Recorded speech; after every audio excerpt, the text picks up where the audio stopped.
Tiga. Baik, perkenalkan saya Jaskar Deviana dengan NIM 2310611320009. Kali ini akan mempresentasikan PPT untuk mata kuliah Konservasi Sumber Daya Hutan dengan judul Strategi dan Pendekatan Konservasi Sumber Daya Alam di Indonesia. Di sini ada pendahuluan dan tujuannya. Konservasi sumber daya alam merupakan pilar utama keberlanjutan bumi, terutama di negara dengan keanekaragaman hayati yang tinggi seperti Indonesia. Dengan kekayaan flora dan fauna yang tak ternilai, Indonesia memiliki tanggung jawab besar untuk menjaga kelestarian alamnya. Pendekatan konservasi yang komprehensif dan terencana menjadi sangat penting untuk menghadapi berbagai tantangan lingkungan saat ini. Yang pertama, di sini ada tujuan konservasi, yaitu menjaga keanekaragaman hayati dan fungsi ekosistem agar tetap lestari untuk generasi sekarang dan mendatang.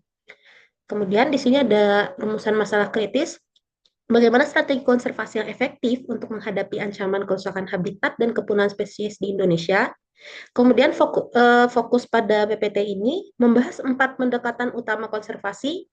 Yang pertama ada in situ, ex situ, restorasi ekosistem, dan pengelolaan berbasis masyarakat. Kita masuk di konservasi in situ, melestarikan di habitat asli. Konservasi in situ adalah fondasi dari setiap upaya pelestarian keanekaragaman hayati yang menekankan pentingnya menjaga spesies dan ekosistem langsung di lingkungan aslinya. Pendekatan ini memastikan bahwa spesies dapat terus berinteraksi dengan lingkungan dan spesies lain, mempertahankan proses evolusi alam mereka. Indonesia dengan luas hutan tropis dan keanekaragaman hayati yang melimpah, memiliki banyak kawasan yang ditetapkan sebagai area konservasi in situ. Contoh kawasan untuk in situ ini ada Taman Nasional, Cagar Alam, Hutan Lindung, dan kawasan konservasi lain. Dengan tujuan mempertahankan fungsi ekosistem dan keberlanjutan populasi secara alami. Metode yang digunakan yaitu pengelolaan kawasan konservasi dengan pengawasan ketat dan perlindungan dan aktivitas merusak. Kemudian konservasi ex situ, perlindungan di luar habitat asli. Contohnya di sini ada kebun raya. Kebun raya sendiri merupakan koleksi tanaman hidup yang terdokumentasi untuk tujuan penelitian, konservasi, pendidikan, dan display. Yang kedua ada arboretum. Arboretum sendiri merupakan spesialisasi dalam koleksi pohon dan tumbuhan berkayu, seringkali berfungsi sebagai bank gen hidup. Bank gen sendiri menyimpan materi genetik seperti benih, spora, atau penjaringan dari berbagai spesies untuk pelestarian jangka panjang. Dan yang terakhir itu contohnya adalah kebun plasma nutfah. Kebun plasma nutfah sendiri berfokus pada pelestarian keanekaragaman genetik tanaman, pangan, dan pertanian.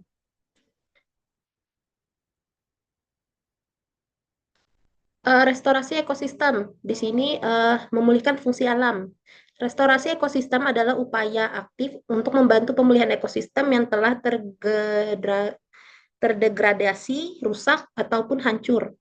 Ini bukan hanya tentang menanam pohon kembali, tapi juga mengembalikan proses ekologis, struktur, dan fungsi yang memungkinkan ekosistem untuk berkembang secara mandiri. Di sini bisa kita lihat, yang pertama yang bisa dilakukan yaitu rehabilitasi lahan kritis. Fokusnya sendiri berfokus pada pemulihan lahan yang kehilangan kesuburan tanah dan tutupan vegetasi yang seringkali akibat erosi atau aktivitas manusia yang merusak. Yang kedua bisa dilakukan dengan reboisasi, yaitu dengan penanaman kembali hutan di area yang sebelumnya telah ditebang atau terdegradasi dan tujuan mengembalikan tutupan hutan. Yang ketiga ada agroforestry, yaitu sistem penggunaan lahan yang menggabungkan pepohonan dengan tanaman pertanian ataupun ternak secara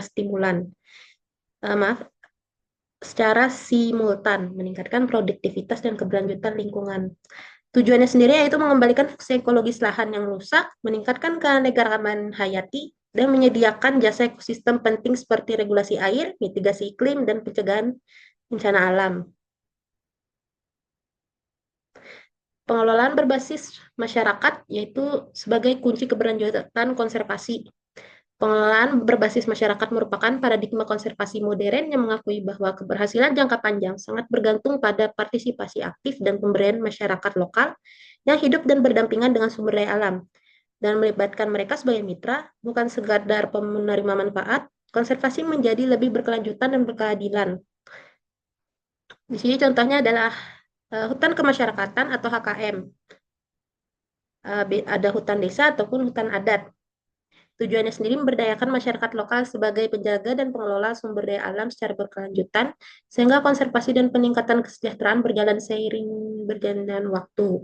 Metode yang digunakan yaitu melibatkan partisipasi aktif masyarakat dalam perencanaan, pelaksanaan, pengawasan, dan pemanfaatan sumber daya alam, termasuk pembentukan kelembagaan lokal yang kuat dan pengembangan mata pencaharian alternatif yang ramah lingkungan.